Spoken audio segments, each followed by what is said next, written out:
Hello. Hi, Kathy. My name's Melissa. I'm the unit manager for 1 North for your brother Bob Sullivan. Hi, Melissa. So I have you, I have his wife on another line. I have Bob, and I have my social worker, Melinda, here. Okay. I guess we're discussing some options. Okay. I also have Tim and Muriel here. Okay. I'm Melinda, one of the social workers. Sorry we're a little bit behind to Bob's schedule. We were having some internet issues in the building. Okay. So I guess Bob wanted to discuss Two options. Okay. Okay. Discharging to home.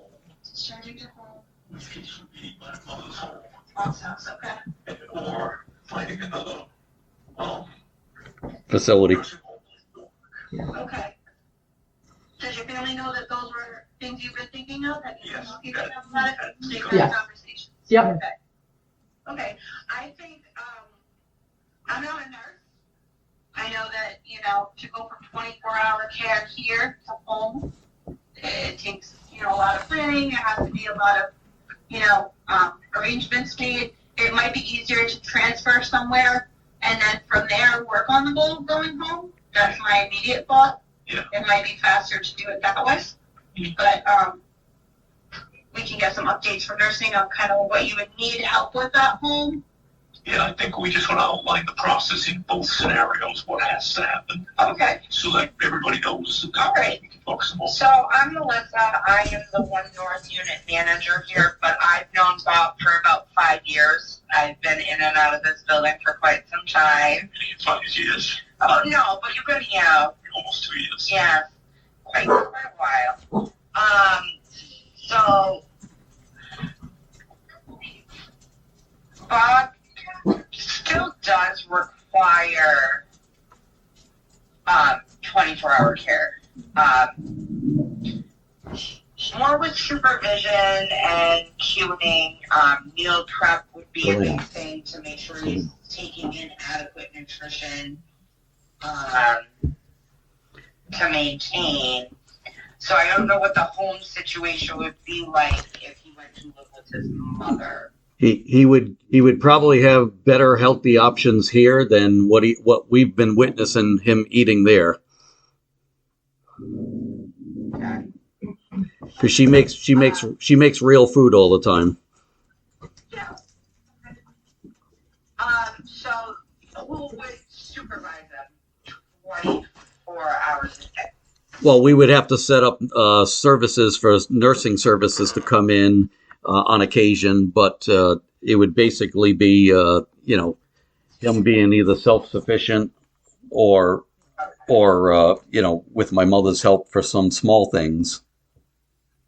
So there are times where Bob is a little shaky, has the shaky gait. The risk of falling increases, especially if I'm assuming your mother's elderly.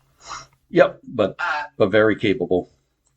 To be able to catch him and hold him up when he's unsteady with his transfers. Yep, that would probably also happen less if he was given his meds on time, which at the facility he's at now, he doesn't get a routine of the exact proper time that's been on the prescription. So with him living on his own, he would have to have access to his prescription, but for pickups. But he would also be able to take them at the proper time that the people set him up with a few months ago. So yeah, so he does ask his wife, and I understand what everybody's saying here, but even when he was home and in a home environment, he wasn't taking this medication properly. So it's something that definitely has to be. That's a big thing. Yeah, that's. I have experience. Obviously, I'm his wife. I have experience with that, and there were times in the beginning he was taking it. So at times he would write down, and then when he went into it, kind of like freeze. That's like how to freeze. He wasn't taking them at all. So he definitely has to be monitored and a witness to make sure that he doesn't just say, one day I don't feel like doing that. You know what ever, He's had multiple psychotic breaks when that's what landed him in the nursing home. The last one he had was 2 years ago this month, and he ended up in Kent Hospital from May 30th till July 26th, and then came to go to the nursing home. So for 2 months he was still in a psychotic break. Okay, they wanted him to use go to buffer, and that was, he didn't have the he didn't think that was necessary for him, and he went to the nursing home and slowly came out of that place. But he's been hospitalized multiple times at Kent for when I had to call the ambulance. So I know that he's not had one, since 2 years. Great. But I mean, I think he's not having one in 2 years because he's there. so your Medications your have wife's changed. concerned that No, Right. His there's nothing I want it to be for my husband to be, but I'm also realistic too. That I don't want that to happen. I don't want him to break. I don't want that psychotic break. In all you guys spoke about him getting his meds on time. yes. So in all fairness, Six people, his carbidopa and his levodopa are the only things that we aim to get at a specific time, like your neurologist likes, because that's a Parkinson's med, so that helps with your tremors and not going deeper into a Parkinson's flare-up. Yeah. So we have an hour before and an hour after to give those. So the reason they're scheduled like that is so they get spaced out so you're not getting too much of the med, and so that you can continue to get them. So we have an hour before, and you typically get it. Besides today with our internet going down, things have been a little hanky today, but you're pretty much on schedule with the hour before and the hour after to get your meds. Yeah. So it's not like he's not on schedule to get his meds. His other meds are pretty much once a day, daily. The only schedule meds or the carbidopa levodopa. So it sounds like your wife has some safety concerns that as a family you guys have to talk about what the plan would be at home to work around that. It is easy to slide, I think, with the different psychiatric medications. Sometimes you can forget, or if you're feeling better, you might not take it. You skip a day here and there. Your wife sounds concerned that could lead to another another break. And through that process, I've gone through different medications. Yes. So I haven't had anything close to a breakdown or anything. So Right. for this to be like an actuality, this would take a good, on the least 6 months to plan and coordinate. You would have to get up. Instead of my nurses coming to your room, I would request that to even think that you could handle your medication management at home, that you would come to the nursing cart. You would have to be able to identify every single pill that the nurse gives you. But my mother could also be giving him his meds here because she was taking care of my father until he passed and distributing his meds to him on time. Okay. I have a 1,000% case that my mother-in-law will give him the pills accordingly. You know what I mean? Right. I have 100% trust in her. I'm just saying, if she wasn't, Yeah, say she had a health issue, what would your guys' because I can't just say, yeah, sure, take him home tomorrow. I have to do my due diligence to make sure that this is thorough, that God forbid something happens to your mother-in-law, there's a backup plan in place. you had said that you would apply for home services. I believe your insurance is. So usually those type of services are not going to be covered.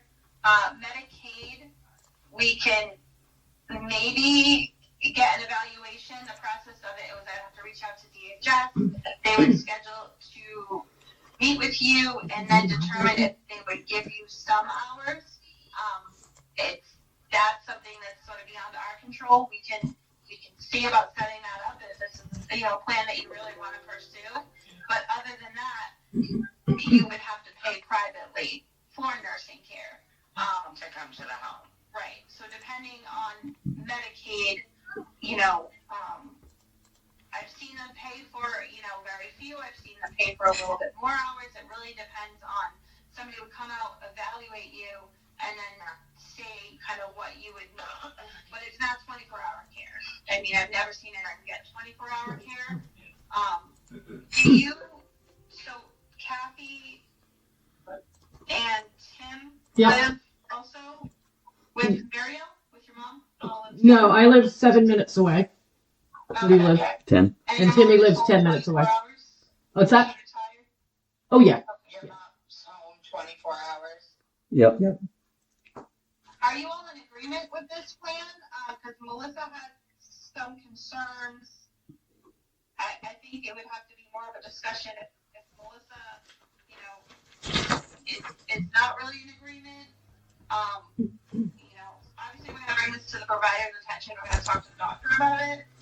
But if as a family you're not really in agreement, I think more conversations would have to happen, to discuss. Yeah. I mean, I feel like the nursing, like setting him up in a nursing home closer and doing it that way and see, I guess, how does, for the 6 months or however long and then, possibly come home, it's scary. So how much help do you need taking a shower, for example? How much help are the staff giving you? Well, generally they're doing it with me. I've always been on second shift for the shower. Are you independent and they're just, I have less energy. It's by the end of the day I'm worn out. But I did just recently I stood up in the shower and washed my hair. And the rest of it I sat down on the bench and did it. Are they physically helping you transfer? Yeah. Is that something your mother could do you think? I don't know how old Well, your when- mother has a walk-in. When he's here, if his meds are in effect, he can do it when he wants to. He won't have to wait for a certain person to come and do it. He can do it when his meds are on the high. He would be able to do that then. And we have a shower chair, and we have bars. I'm sitting with him now. I'm watching his hands shake and tremble. And that's part of the disease progress. He's seen neurology. It's normal as the Parkinson's advance that he's going to continue to be unsteady, shaky, regardless of the medications that neurologist prescribes. That's just the disease process. Parkinson's is not curable. And I'm seeing him in my face, and his hands are trembling. I do see him with a shuffled gait as we walk down the hallway. These are all significant safety concerns. Now, I said, if your mom had a walk-in shower, or does she have a tub that he has to step up and over? We have a shower chair that he can sit into, and 2 grab bars. Yeah. Grab bars. Multiple grab. Okay, so he still has to be able to step over. I'm thinking all this stuff Yeah. because if we're really looking at discharge planning, he would have to increase his time with PTOT. They would have to make sure he can safely. Does your mother have stairs in her house? He would have to be able to climb as many stairs as your mother has in the house. He has to be able to transfer in and out of the shower. Okay. Well, we don't have stairs in the house on the main level where he would be. We do have stairs into the house, but we do take him home every weekend, and he does them fine when his meds are working. All right, so, yes, Melissa, yes. Hi. I'm just saying hi to my mother and all that. against MA5. Hello. That's right. When I had the back surgery back in June, so I'm not 100%, but there is a type of shower chair that goes half is in the shower and half is in the on the floor. Yeah. All you do is sit down and then pull it like over. That's what they showed me. It's like, I'm gonna go for another week. right, and he'd sit, and then he could like, but these are all things we would have to work with PTOT. Okay. I would also need like the mom to come in, and like she would have to be able to identify what pills and like. So what Melissa is saying, nurse Melissa is saying that we would, if it's possible, if your mom could come in and do some education regarding your medication as we go further, just to know which ones are given at what time. Yep. We can talk to the provider and see what they think and see kind of what this would look like. In the meantime, it might be faster to try to transfer you to somewhere in Warwick. It sounded like Melissa was saying that too. We can look into transferring you somewhere closer and also work towards going home. We can do those things at the same time. Yep. But all of us here, we're not the provider. Ultimately, it's, the provider is the one that gives the Yeah, you're you're safe to discharge. Providing Rich or Dr. Tabe. Or if you transfer to a different facility, it would be their provider. Something I just like. I have what am I supposed to have? Power of attorney. Yes. Yeah. Okay. But that only if memory serves me correct, that only comes into play if he can't make decisions. Am I right? So was it Right. invoked? So with a power of attorney, if he was not mentally competent, sometimes they would bring you in front of a judge and they would invoke it to give you the right to do it, or if he was unsafe. Well, I had he signed it while he was in the hospital with my attorney and witnesses. Okay. So I opened his health care and finance, but So that if he's medically competent, yeah, that's what I was gonna say. He's medically competent, so with that power of attorney, you would have to go to court to invoke it against him. Yeah, all right, that's what I thought. Okay. But at the time he wasn't, that's why we had to do that. So we can work on that. I can bring a list of, in my office, I have a list of nursing homes, facilities in the Kent County area. I can give it to you. You can talk with your family about, sending referrals to a couple. And I would send your information to whichever ones you ask me to, and ask them if they can accept you there. And then we can also talk to the provider about you wanting to move forward to making a plan to go home in conjunction with your family, talking about that. So if you wanted to stay here and work on the goals to go home. Or we could do that. You could stay here and work towards it, or we could try to get you to Warwick as you work towards it. Okay. That's kind of what I wanted to see is, okay, what happens if we get on this path? What happens if we go down this path? And then timing and Yeah. what we have to do to get there. Yeah. Okay. Any questions? Any questions? We just, it's not a question, just more of, we just want to make sure that nobody drops the ball on trying to go through with this, whether it's a better facility, because what we haven't even talked about is the sanitary conditions of the existing facility. We've all witnessed, all the ones that have visited him often have witnessed, and he's told us all the sanitary conditions that happen down there that are disgusting to talk about, with the bathrooms and just the cleanliness in general. So our goal mainly is to get them into a more cleaner facility.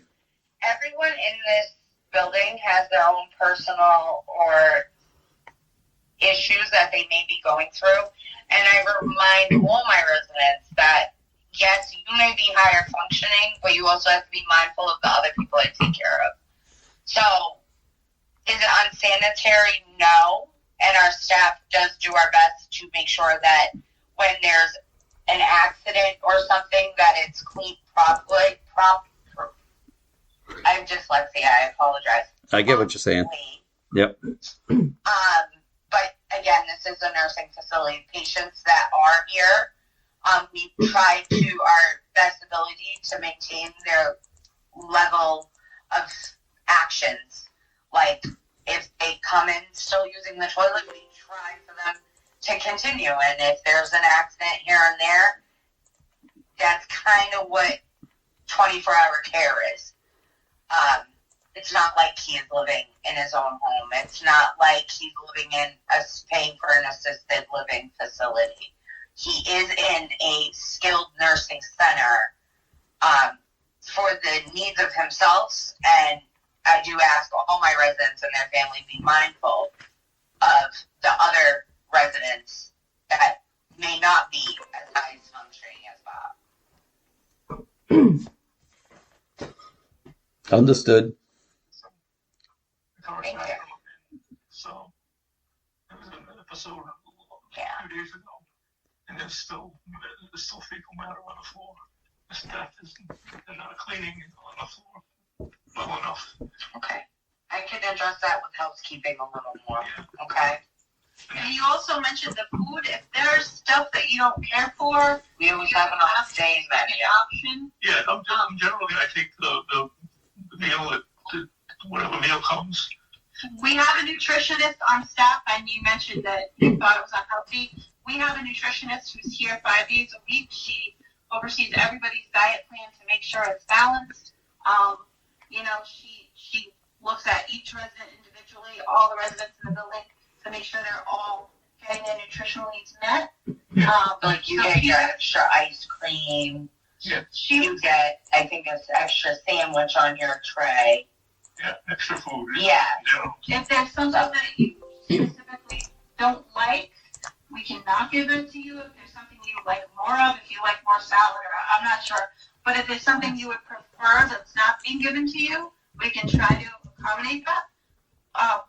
But you did mention we thought the meals were unhealthy. Everything is overseen by a nutritionist. I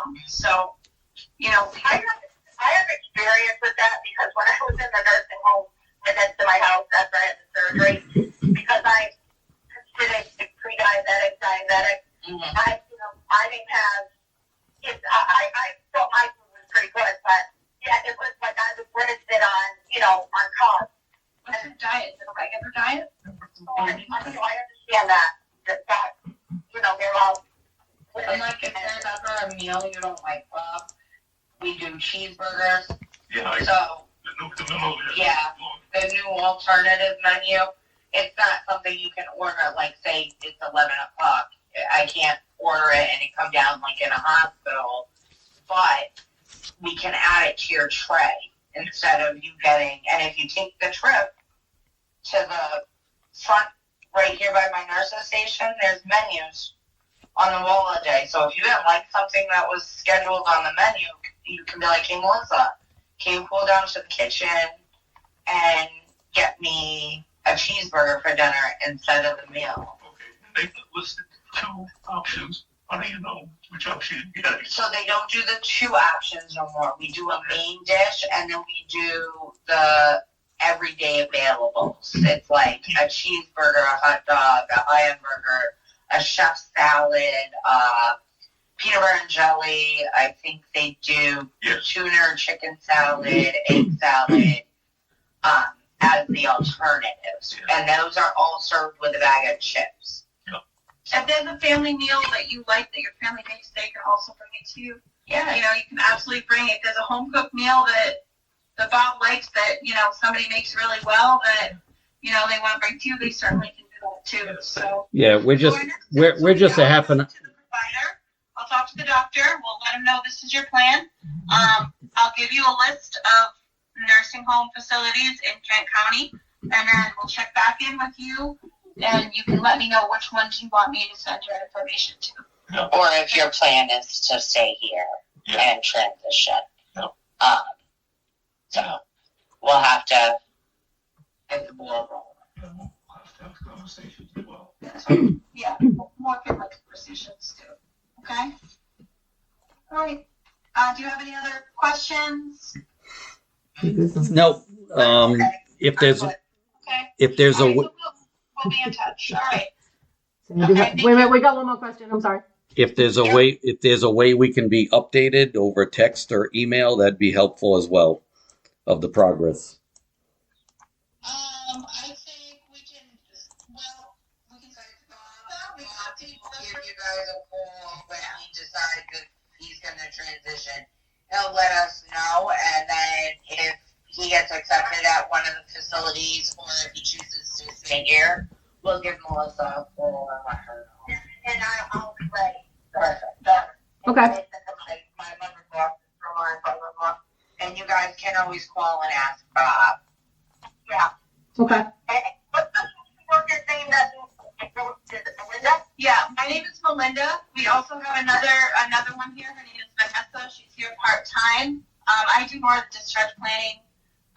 Vanessa's more new at it, so I would kind of be the one predominantly setting up. But if I'm not here, you can speak with Vanessa. Okay.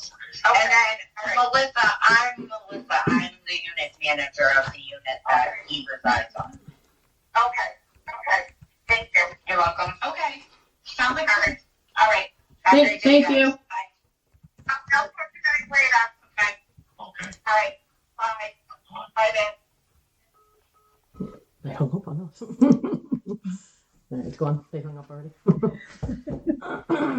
It just seems like on the speakerphone it's scratchy. Yeah, I know. Like, Well, you know. But you could hear Missy better sounded down, yeah. Missy sounded more scratchy than they were. Yeah, she was bad. Hey, it's not because it's on speakerphone. It's because she has a shitty phone. I know, because every time when she's on the phone at home talking Well, to me, yeah, I think she's on top of it and yelling because she talks loud anyway. Like Yep, we're she's over. she's distorting it. Yeah. Like at one time, I didn't know if they could hear him, so I just got it a little closer, but it still wasn't on top of him. But I could hear it better when But it it was on down. the I know. That's why I'm table. like, I gotta put it down. I keep forgetting. Because But when I only picked it up so they could hear him Yeah. a little better. That's all. But I mean, they probably could hear him, but I just Yeah. want to make sure because they kept talking one time. yeah, well, Missy kept talking. No, but the woman. Well, there was one other one that was kind of scratchy over there. One of them was clearer. Yeah, well, Melissa was a louder, deeper voice. Yeah, you she got you could hear her. Yeah, yeah, Melinda sounded like she might have been in the background more. yeah. Yeah, a That little further sounded away. like I couldn't distinguish between her and So Missy. she's a unit manager. I think she's a nurse. I think she's a nurse, correct? Do you think that? Oh no. No. Oh no, she said she's not a nurse. It's beginning. Okay, unit manager.